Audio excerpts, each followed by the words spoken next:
Good morning. Welcome again to Morning Devotions. Thank you again for our time together. I want us to come back with just one phrase today from 2 Corinthians chapter 7, verse 1.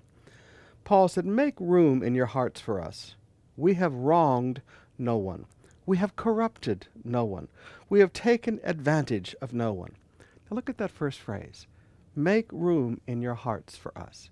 You often hear me say that the greatest compliment you give me as a pastor is to allow me to share your life together. For young people to walk up and tell me the things that are going on in their lives and introduce their new boyfriends or their new girlfriends to me, to ask me to pray when you're getting ready for a board exam, to pray for you when you're making a decision for a new job, to let me pray with you and your wife as she's about to have a baby.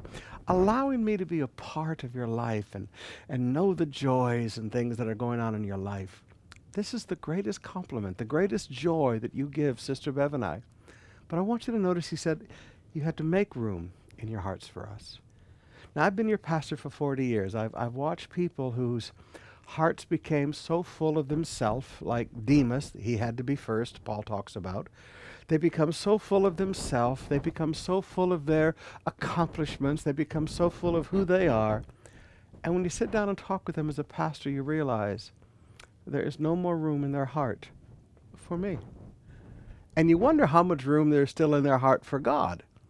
Their heart is so full of their own pride and their own ego and their own accomplishments that there's no room there anymore. May I ask you a great favor? Take a look at your heart and ask yourself, have I so allowed other things to fill my heart that there's no room for Pastor and Sister Bev in my heart anymore? Make room in your heart for us.